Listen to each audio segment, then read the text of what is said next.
प्रधान माननीय अमित शाह जी को मैं अनुरोध करता हूं कि हम सभा को संबोधित करें।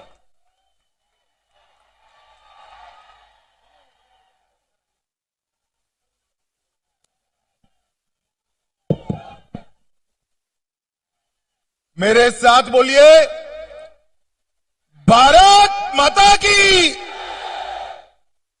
अरे भाई, कर्नाटक में पूर्ण बहुमत की भाजपा सरकार बनानी है या नहीं बनानी है? अरे जोर से बोलो, बनानी है या नहीं बनानी है? तो ऐसी आवाज नहीं चलेगी। मेरे साथ दोनों हाथ उठाइए, उठाइए दोनों हाथ।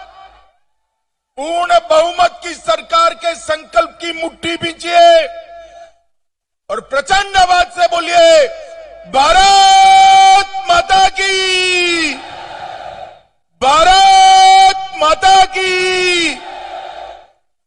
मंच पर उपस्थित भारतीय जनता पार्टी के वरिष्ठ नेता और राज्य के पूर्व मुख्यमंत्री श्रीमान येदुरप्पा जी,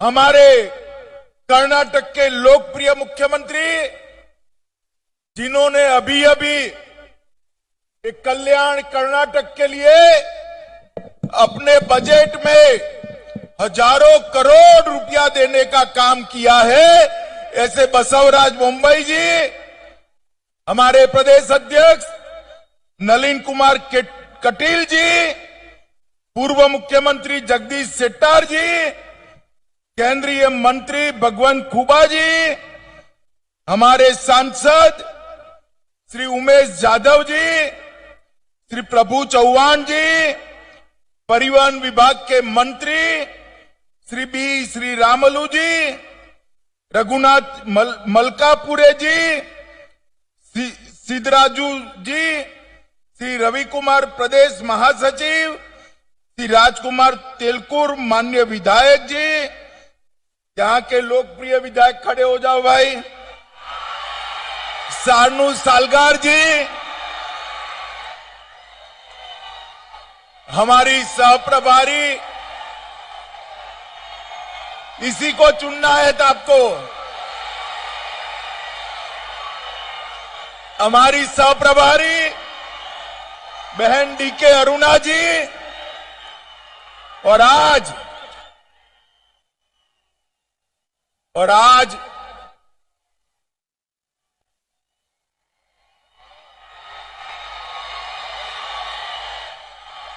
बोलो, भारत माता की, भारत माता की।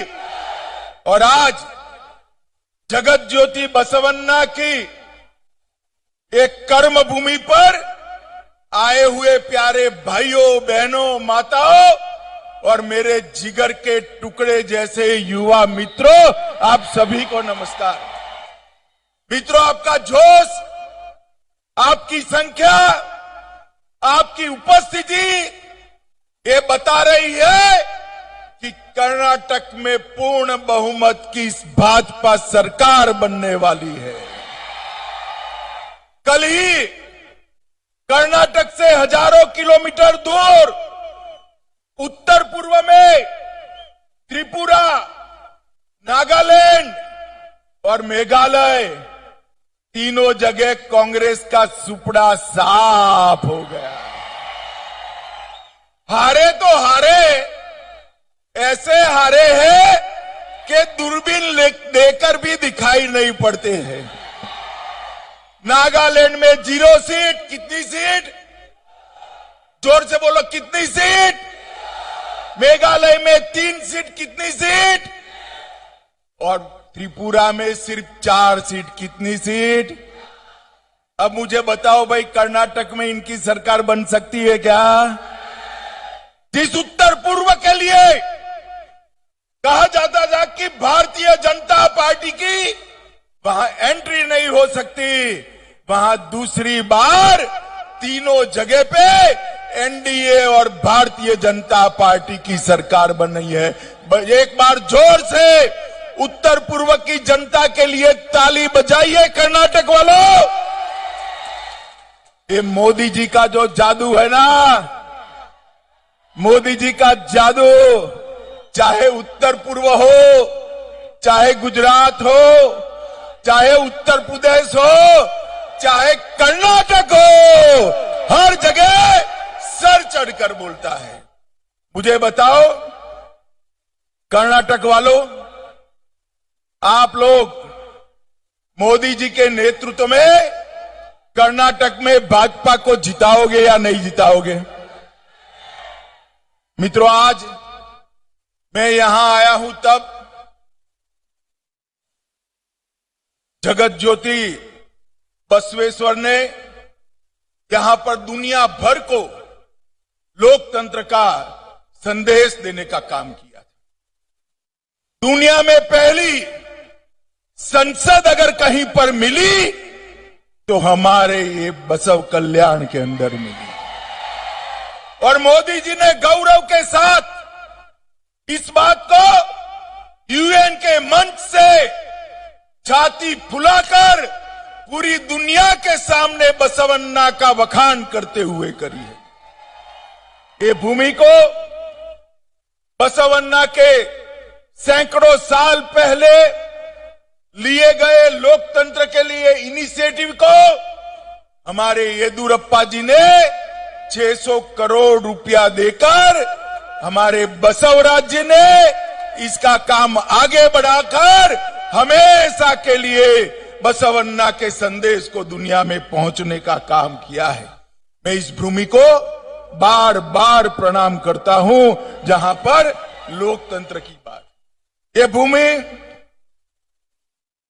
गुरु नानक ने भी दूसरी उदासी में यहां पर आए थे। मैं अभी गुरु नानक साहब की स्मृति में बने गुरुद्वार साहब में मत्था टेक कर आया हूं और यहां से जाकर बसवन्ना को श्रद्धांजलि देने अनुभव मंडप में भी जाने वाला हूं।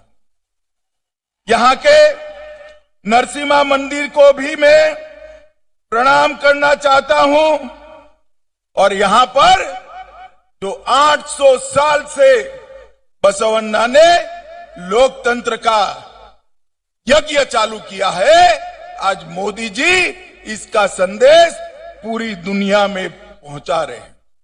यहां पर हमारे लंबानी समाज के बहुत सारे भाई बहन आए हुए हैं। अभी दिल्ली में आपका एक कार्यक्रम था, उमेश यादव जी मुझे ले जाने वाले थे, मगर मैं आया नहीं, पहुंच नहीं पाया। लंबानी समाज वाले को कहना चाहता हूं, हमारे उमेश जी इस चुनाव में मुझे कलबुर्गी ले जाएंगे, तब वहां कर सेवालाल जी महाराज को प्रणाम करने का काम करेंगे। माताओं, भाइयों, बहनों, आज यहां से विजय संकल्प यात्रा शुरू हो रही है। ये विजय जो है, जिसका संकल्प लेना है, वो विजय भारतीय जनता पार्टी का विजय नहीं है।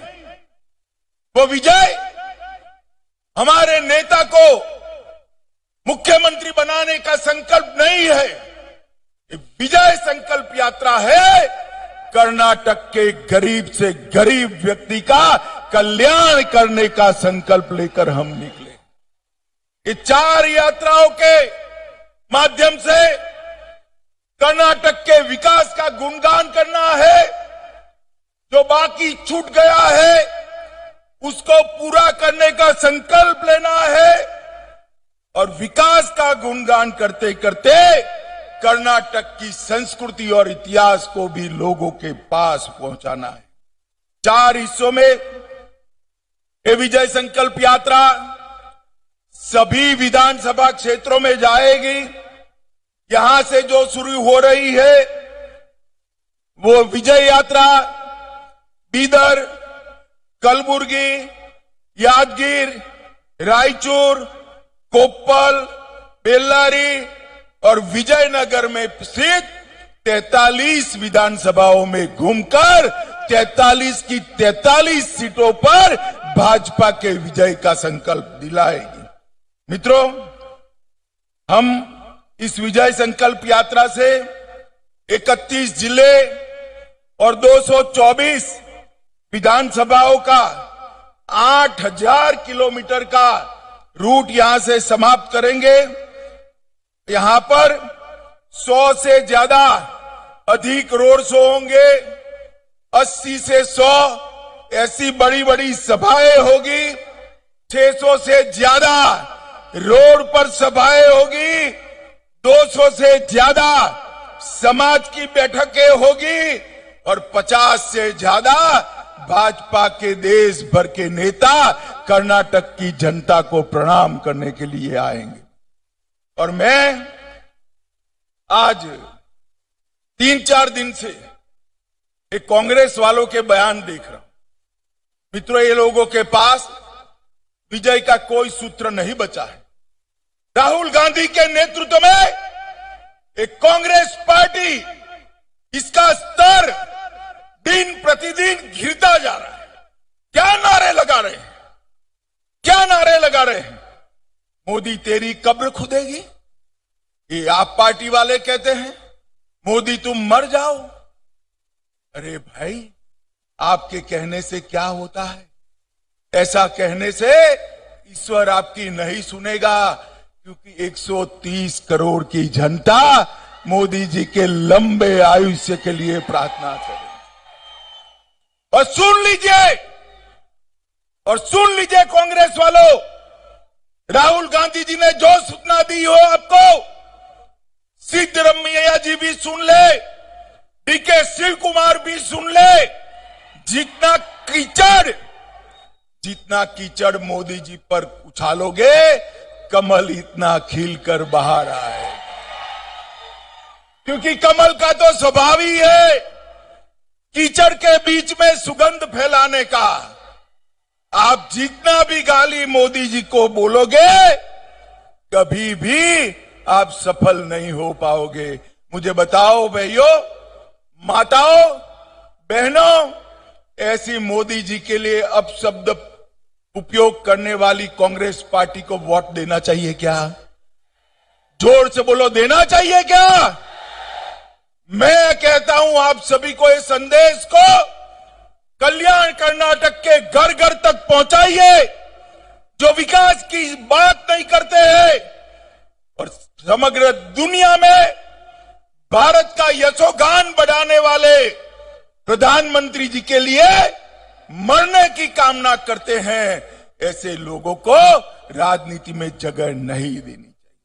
माताओं, भाइयों, बहनों, आज मैं यहां आया हूं तब सरदार पटेल को भी आदर के साथ प्रणाम करना चाहता हूं कि सरदार न होते तो हमारा पहले का नाम जो था हैदराबाद कर्नाटक, वो शायद आजाद ही न हुआ होता, आजाद ही न।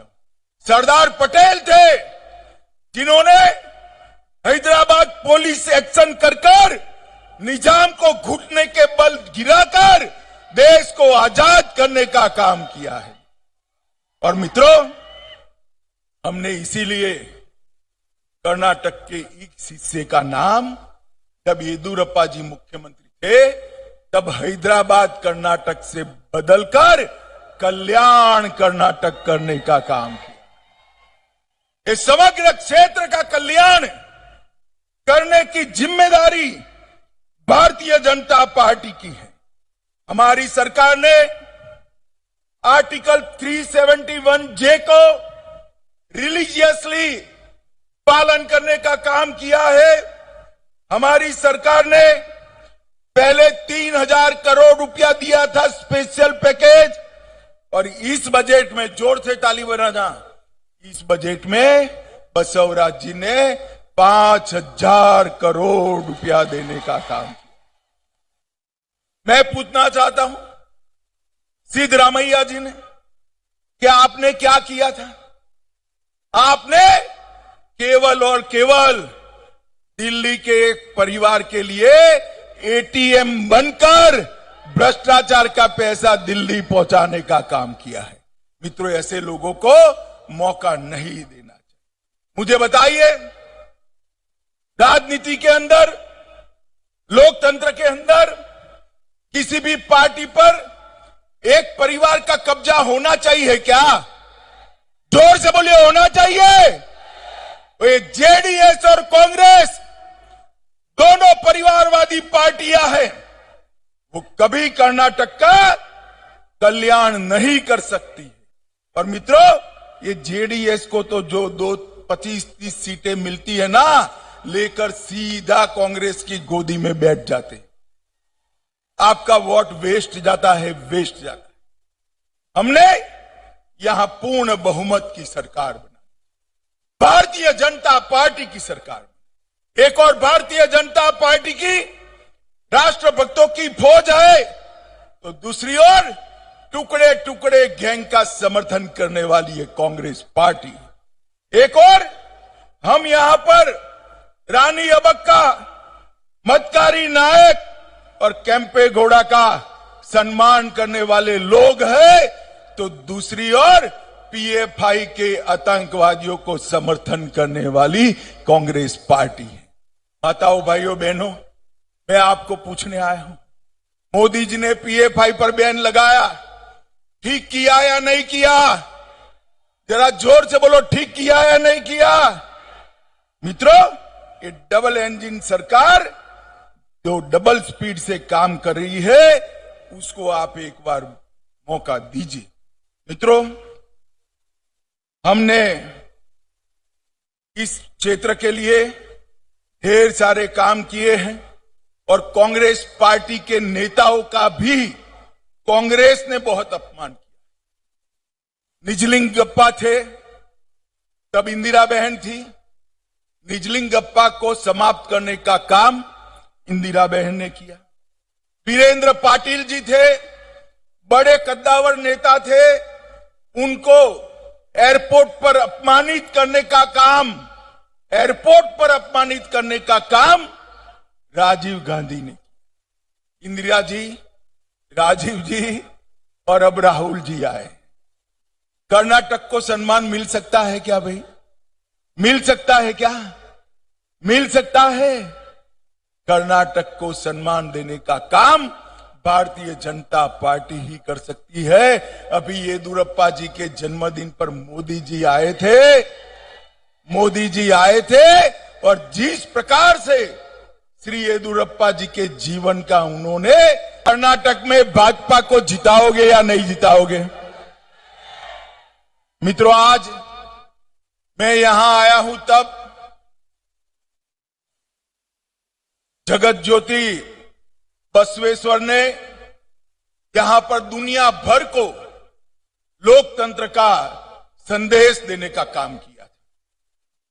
दुनिया में पहली संसद अगर कहीं पर मिली तो हमारे ये बसव कल्याण के अंदर मिली। और मोदी जी ने गौरव के साथ इस बात को यूएन के मंच से छाती फुलाकर पूरी दुनिया के सामने बसवन्ना का बखान करते हुए करी है।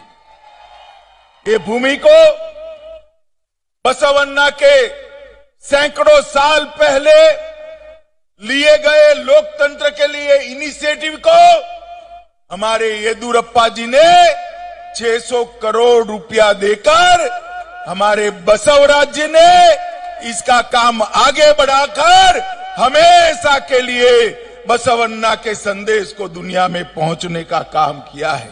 मैं इस भूमि को बार बार प्रणाम करता हूं जहां पर लोकतंत्र की बात। ये भूमि गुरु नानक ने भी दूसरी उदासी में यहां पर आए थे। मैं अभी गुरु नानक साहब की स्मृति में बने गुरुद्वार साहब में मत्था टेक कर आया हूं और यहां से जाकर बसवन्ना को श्रद्धांजलि देने अनुभव मंडप में भी जाने वाला हूं। यहां के नरसिम्हा मंदिर को भी मैं प्रणाम करना चाहता हूं और यहां पर जो 800 साल से बसवन्ना ने लोकतंत्र का यज्ञ चालू किया है, आज मोदी जी इसका संदेश पूरी दुनिया में पहुंचा रहे हैं। यहां पर हमारे लंबानी समाज के बहुत सारे भाई बहन आए हुए हैं। अभी दिल्ली में आपका एक कार्यक्रम था, उमेश यादव जी मुझे ले जाने वाले थे, मगर मैं आया नहीं, पहुंच नहीं पाया।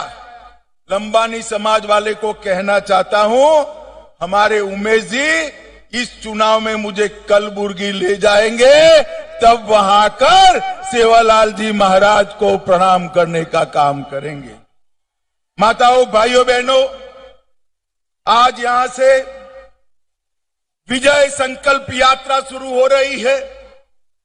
ये विजय जो है, जिसका संकल्प लेना है, वो विजय भारतीय जनता पार्टी का विजय नहीं है। वो विजय हमारे नेता को मुख्यमंत्री बनाने का संकल्प नहीं है। ये विजय संकल्प यात्रा है कर्नाटक के गरीब से गरीब व्यक्ति का कल्याण करने का संकल्प लेकर हम निकले। ये 4 यात्राओं के माध्यम से कर्नाटक के विकास का गुणगान करना है। जो बाकी छूट गया है उसको पूरा करने का संकल्प लेना है और विकास का गुणगान करते करते कर्नाटक की संस्कृति और इतिहास को भी लोगों के पास पहुंचाना है। 4 हिस्सों में ये विजय संकल्प यात्रा सभी विधानसभा क्षेत्रों में जाएगी। यहां से जो शुरू हो रही है वो विजय यात्रा बीदर, कलबुर्गी, यादगीर, रायचूर, कोप्पल, बेल्लारी और विजयनगर में स्थित 43 विधानसभाओं में घूमकर 43 की 43 सीटों पर भाजपा के विजय का संकल्प दिलाएगी। मित्रों, हम इस विजय संकल्प यात्रा से 31 जिले और 224 विधानसभाओं का 8000 किलोमीटर का रूट यहां से समाप्त करेंगे। यहां पर 100 से ज्यादा अधिक रोड शो होंगे, 80 से 100 ऐसी बड़ी बड़ी सभाएं होगी, 600 से ज्यादा रोड पर सभाएं होगी, 200 से ज्यादा समाज की बैठकें होगी और 50 से ज्यादा भाजपा के देश भर के नेता कर्नाटक की जनता को प्रणाम करने के लिए आएंगे। और मैं आज 3-4 दिन से एक कांग्रेस वालों के बयान देख रहा हूं। मित्रों, ये लोगों के पास विजय का कोई सूत्र नहीं बचा है। राहुल गांधी के नेतृत्व में एक कांग्रेस पार्टी, इसका स्तर दिन प्रतिदिन गिरता जा रहा है। क्या नारे लगा रहे हैं, क्या नारे लगा रहे हैं? मोदी तेरी कब्र खुदेगी, ये आप पार्टी वाले कहते हैं। मोदी तुम मर जाओ। अरे भाई, आपके कहने से क्या होता है? ऐसा कहने से ईश्वर आपकी नहीं सुनेगा, क्योंकि 130 करोड़ की जनता मोदी जी के लंबे आयुष्य के लिए प्रार्थना करे। और सुन लीजिए कांग्रेस वालों, राहुल गांधी जी ने जो सूचना दी हो आपको, सिद्धरमैया जी भी सुन ले, डीके शिव कुमार भी सुन ले। जितना कीचड़ मोदी जी पर उछालोगे, कमल इतना खिलकर बाहर आए। क्योंकि कमल का तो स्वभाव ही है कीचड़ के बीच में सुगंध फैलाने का। आप जितना भी गाली मोदी जी को बोलोगे, कभी भी आप सफल नहीं हो पाओगे। मुझे बताओ भाइयों, माताओं, बहनों, ऐसी मोदी जी के लिए अपशब्द उपयोग करने वाली कांग्रेस पार्टी को वोट देना चाहिए क्या? जोर से बोलो, देना चाहिए क्या? मैं कहता हूं आप सभी को इस संदेश को कल्याण कर्नाटक के घर घर तक पहुंचाइए, जो विकास की बात नहीं करते हैं और समग्र दुनिया में भारत का यशोगान बढ़ाने वाले प्रधानमंत्री जी के लिए मरने की कामना करते हैं, ऐसे लोगों को राजनीति में जगह नहीं देनी चाहिए। माताओं, भाइयों, बहनों, आज मैं यहां आया हूं तब सरदार पटेल को भी आदर के साथ प्रणाम करना चाहता हूं कि सरदार न होते तो हमारा पहले का नाम जो था हैदराबाद कर्नाटक, वो शायद आजाद ही न हुआ होता, आजाद ही न। सरदार पटेल थे जिन्होंने हैदराबाद पुलिस एक्शन कर निजाम को घुटने के बल गिराकर देश को आजाद करने का काम किया है। और मित्रों, हमने इसीलिए कर्नाटक के इस हिस्से का नाम, जब येदियुरप्पा जी मुख्यमंत्री थे, तब हैदराबाद कर्नाटक से बदलकर कल्याण कर्नाटक करने का काम किया। इस समग्र क्षेत्र का कल्याण करने की जिम्मेदारी भारतीय जनता पार्टी की है। हमारी सरकार ने आर्टिकल 371J को रिलीजियसली पालन करने का काम किया है। हमारी सरकार ने पहले 3,000 करोड़ रुपया दिया था स्पेशल पैकेज, और इस बजट में, जोर से ताली बजाना, इस बजट में बसवराज जी ने 5,000 करोड़ रुपया देने का काम किया। मैं पूछना चाहता हूं सिद्धरामैया जी ने, कि आपने क्या किया था? आपने केवल और केवल दिल्ली के एक परिवार के लिए एटीएम बनकर भ्रष्टाचार का पैसा दिल्ली पहुंचाने का काम किया है।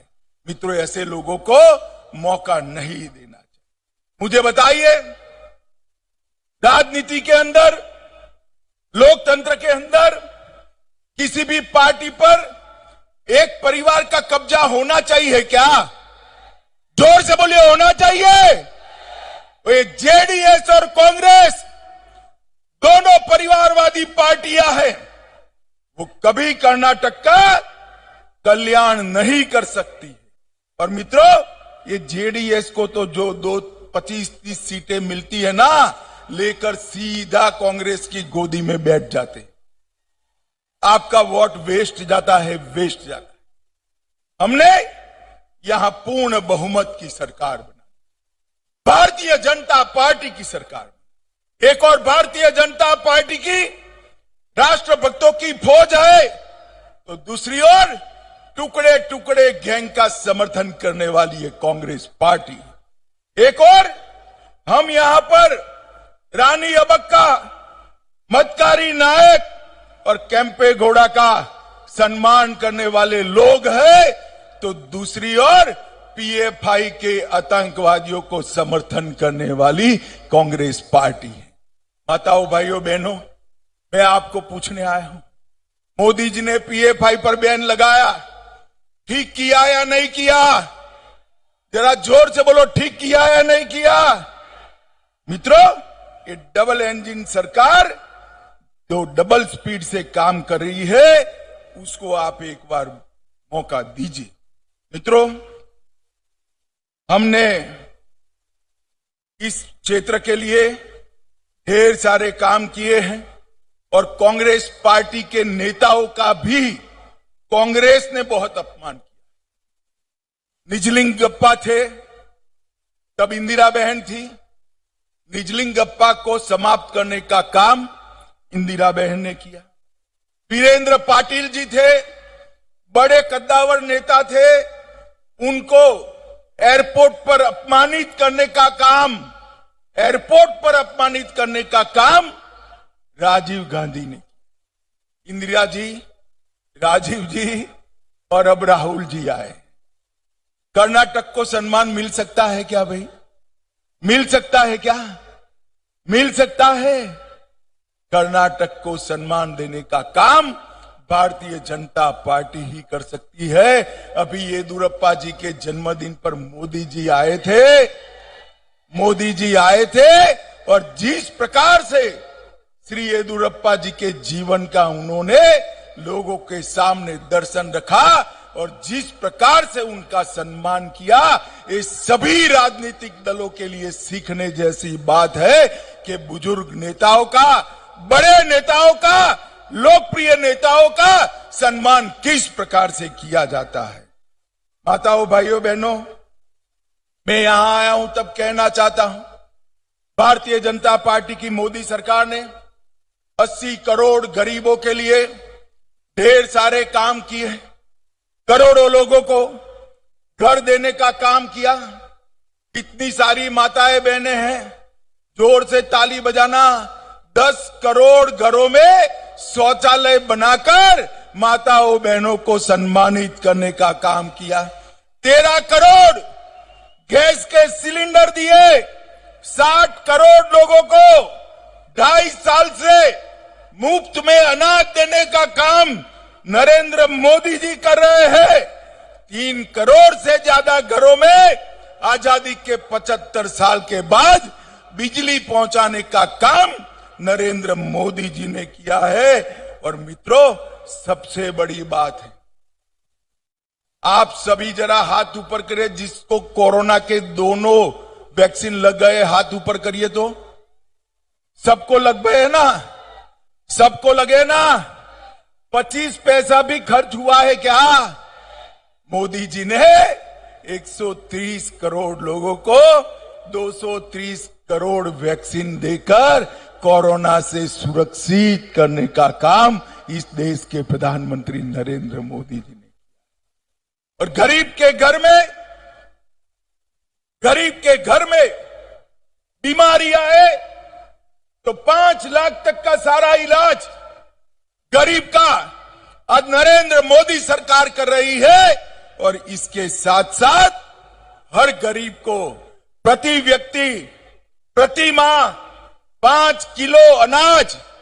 और बसवराज जी और येदुरप्पा जी ने रागी भी जोड़ दी, उसमें ज्वार भी जोड़ दी। जो खाना वो खाइए, कीमत नहीं देनी पड़ती है।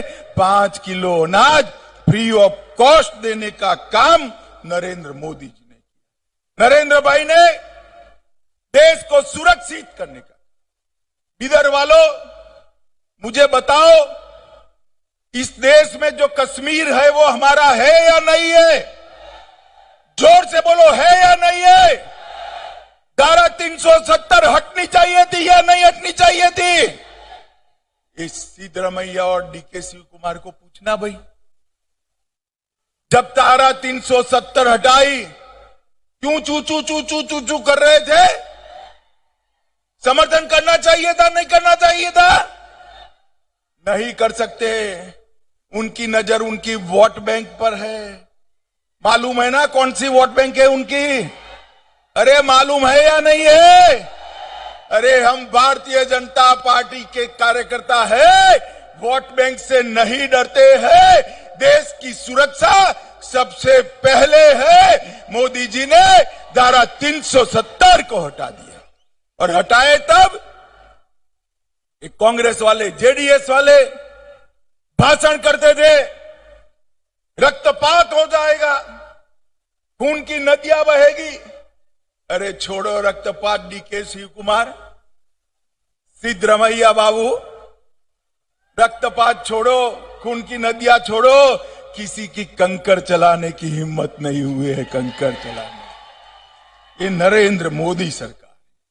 मित्रों, मैं पूछने आया हूं, राम मंदिर बनना चाहिए या नहीं बनना चाहिए?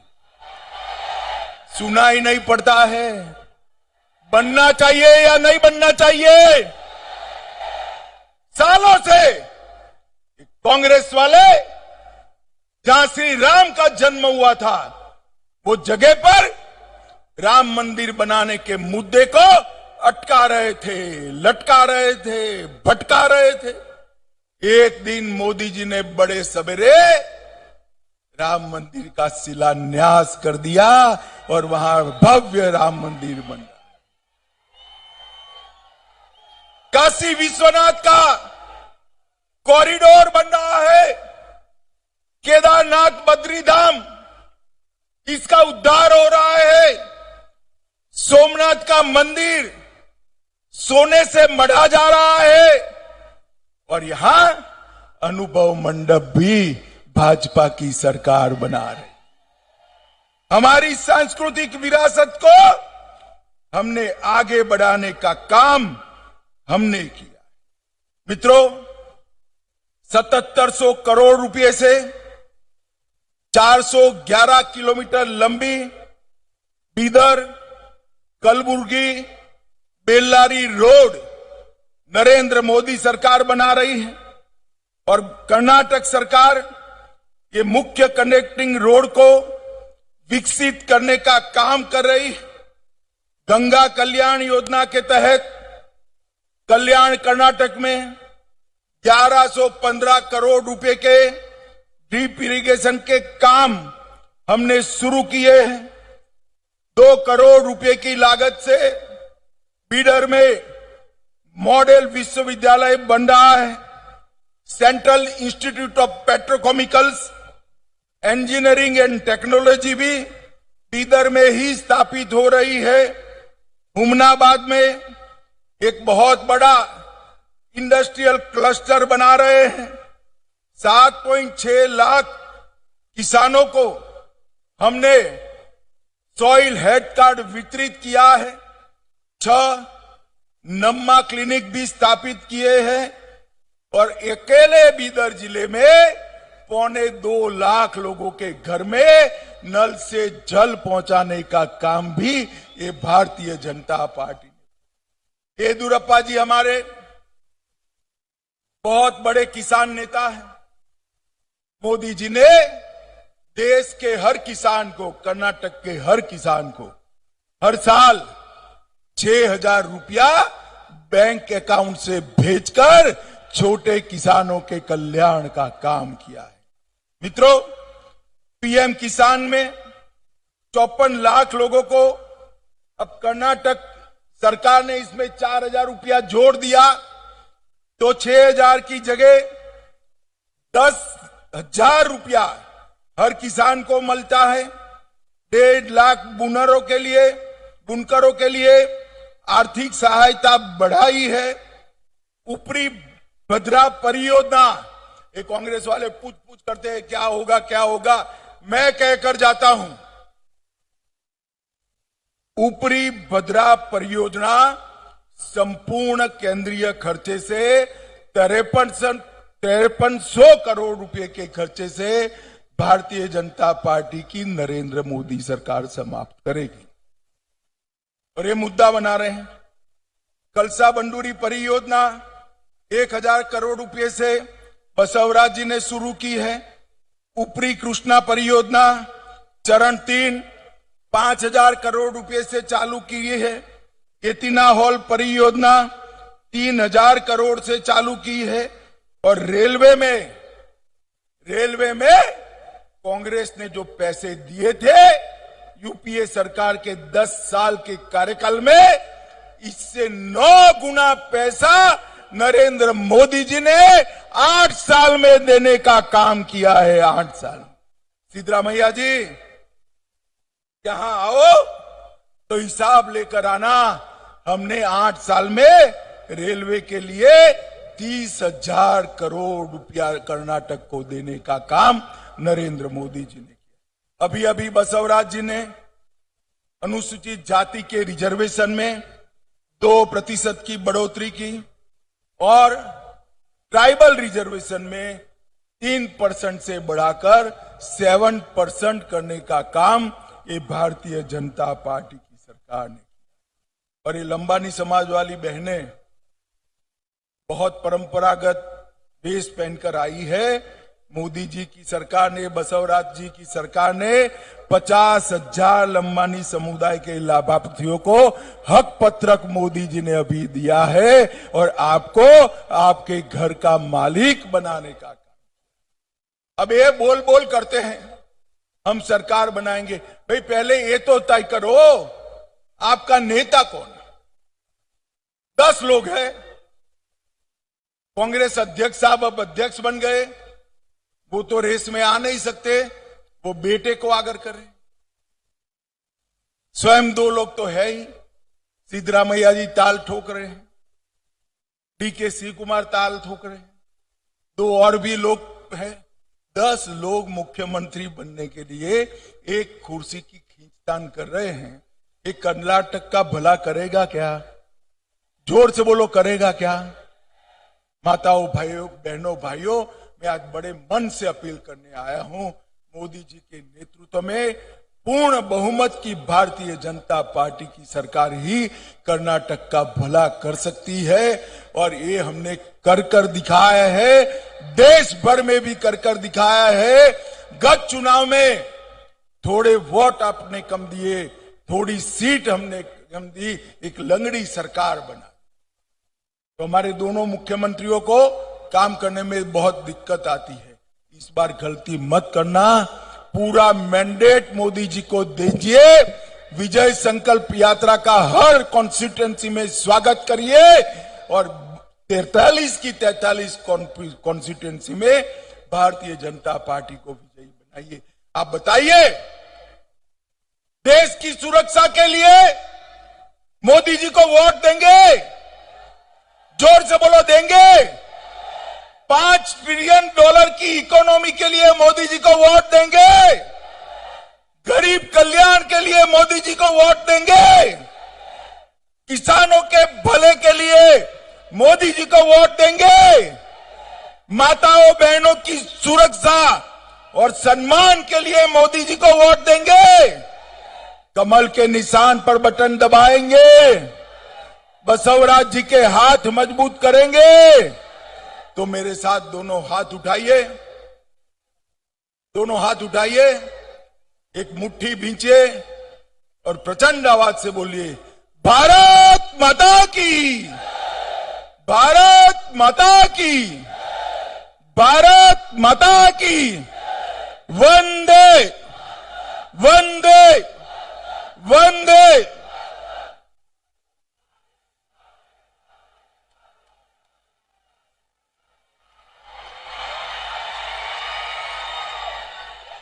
बहुत बहुत धन्यवाद माननीय गृह मंत्री जी को।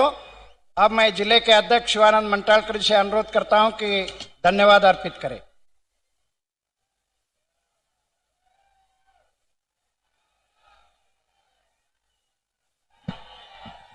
ವಿಜಯ ಸಂಕಲ್ಪ ಯಾತ್ರೆ 3ನೇ ತಂಡದ ಇಂದು ಒಂದು ಉದ್ಘಾಟನಾ ಸಮಾರಂಭಕ್ಕೆ ಆಗಮಿಸಿರುವಂತಹ ಉಕ್ಕಿನ ಮನುಷ್ಯ ನಮ್ಮ ಕೇಂದ್ರದ ಗೃಹ ಸಚಿವರಾದಂತಹ ಸನ್ಮಾನ್ಯ ಶ್ರೀ ಅಮಿತ್ ಶಾ ಜಿ ಅವರಿಗೆ ಭಾರತೀಯ ಜನತಾ ಪಾರ್ಟಿ ಬೀದರ್ ಜಿಲ್ಲೆಯ ವತಿಯಿಂದ ಬಸವ ಕಲ್ಯಾಣ ವತಿಯಿಂದ